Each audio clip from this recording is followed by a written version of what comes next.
तमिलनाडु में बीजेपी को लगा 440 वोल्ट का करंट। अन्नामलाई ने दिया इस्तीफा, डूब गई बीजेपी की नैया। क्या अब कभी पूरा होगा बीजेपी का टूटा सपना? तमिलनाडु में बीजेपी को एक के बाद एक बड़े झटके लग रहे हैं। पहले विधानसभा चुनाव में करारी हार और अब पार्टी का सबसे बड़ा चेहरा मानी जाने वाले के अन्नामलाई ने भी बीजेपी का साथ छोड़ दिया है। जिस नेता को बीजेपी दक्षिण भारत में अपने विस्तार की उम्मीद के तौर पर देख रही थी, वही नेता अब अलग राह पर निकल पड़ा है। ऐसे में सवाल उठ रहे हैं कि क्या तमिलनाडु को साधने का बीजेपी का पूरा प्लान बिखरता जा रहा है, और क्या अन्नामलाई का इस्तीफा बीजेपी के लिए सिर्फ एक राजनीतिक नुकसान नहीं बल्कि बड़ा संगठनात्मक झटका भी है। आइए इस मामले को एक बार विस्तार से समझते हैं। दरअसल 23 अप्रैल को तमिलनाडु विधानसभा चुनाव हुए। 4 मई को नतीजे आए और नतीजों ने बीजेपी की उम्मीदों पर पानी फेर दिया। चुनाव में बीजेपी को करारी हार का सामना करना पड़ा, जबकि टीवीके ने शानदार प्रदर्शन करते हुए राज्य की राजनीति में अपनी मजबूत मौजूदगी दर्ज कराई। लेकिन चुनावी हार का दर्द अभी बीजेपी भूल भी नहीं पाई थी कि पार्टी को एक और बड़ा झटका लग गया। 5 जून को बीजेपी ने आधिकारिक तौर पर अन्नामलाई के इस्तीफे की पुष्टि कर दी। इसी के साथ अन्नामलाई ने अपनी नई राजनीतिक पार्टी बनाने का ऐलान कर दिया। एक्स पर जनता को संबोधित करते हुए अन्नामलाई ने कहा, आज से एक नया रास्ता, एक नया आंदोलन और एक नई राजनीतिक यात्रा शुरू हो रही है। मेरे राजनीतिक लक्ष्य अब पहले से बड़े हो गए हैं और मुझे ज्यादा लोगों को साथ लेकर आगे बढ़ना है।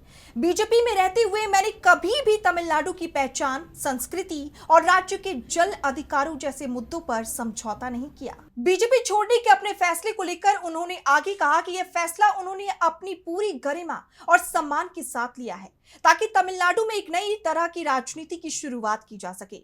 इसी के साथ अन्नामलाई ने एक खुलासा करते हुए ये भी कहा कि मैंने 4 दिसंबर 2025 को ही पार्टी नेतृत्व को अपने इस्तीफे की इच्छा से अवगत करा दिया था, लेकिन मुझे चुनाव प्रक्रिया पूरी करने तक इंतजार करने को कहा गया। मेरे सामने हमेशा यह असमंजस रहा कि मैं पहले भाजपा का कार्यकर्ता हूं या तमिलनाडु का बेटा।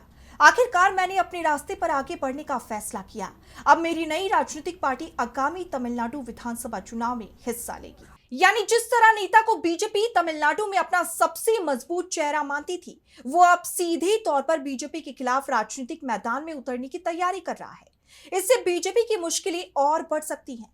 खबरें हैं कि अन्नामलाई के पार्टी छोड़ने की अटकलें पिछले कई महीनों से लगाई जा रही थी। यहां तक कि केंद्रीय गृह मंत्री अमित शाह ने भी उन्हें मनाने की कोशिश की थी, लेकिन आखिरकार सभी कोशिशें नाकाम साबित हुई। 5 जून को बीजेपी ने आधिकारिक तौर पर अन्नामलाई के इस्तीफे की पुष्टि कर दी। पार्टी ने बताया कि राष्ट्रीय अध्यक्ष नितिन नवीन ने उनका इस्तीफा स्वीकार कर लिया है। बता दें, अन्नामलाई का इस्तीफा ऐसे समय में आया जब तमिलनाडु में बीजेपी पहले ही कमजोर स्थिति में नजर आ रही है। चुनाव में पार्टी का प्रदर्शन बेहद निराशाजनक रहा था और बीजेपी राज्य में महज 1 सीट जीत सकी थी। राजनीतिक जानकारों का कहना है कि अन्नामलाई के पार्टी छोड़ने की पटकथा चुनाव के दौरान ही लिखी जाने लगी थी। बीजेपी की उम्मीदवार सूची से उनका नाम गायब रहने के बाद से ही अटकलों का दौर शुरू हो गया था। फिर दिल्ली में शीर्ष नेतृत्व से उनकी मुलाकातों ने इन चर्चाओं को तेज कर दिया। जैसे आप जानते हैं कि 2021 में राजनीति में कदम रखने वाले अन्नामलाई को बीजेपी ने तेजी से आगे बढ़ाया था।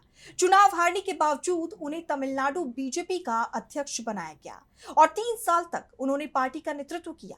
लेकिन अब वही नेता बीजेपी से अलग होकर अपनी नई राजनीतिक जमीन तैयार करने में जुट गया है।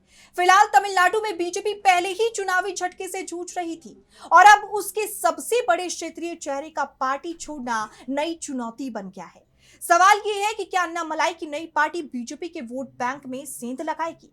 क्या दक्षिण भारत में विस्तार का बीजेपी का सपना और मुश्किल हो जाएगा? और सबसे बड़ा सवाल, क्या तमिलनाडु में बीजेपी अपनी खोती हुई राजनीतिक जमीन वापस हासिल कर पाएगी, या फिर से यह इस्तीफा राज्य में पार्टी के लिए लंबी राजनीतिक संकट की शुरुआत साबित होगा? इन तमाम सवालों का जवाब अब तो आने वाला समय ही बताएगा।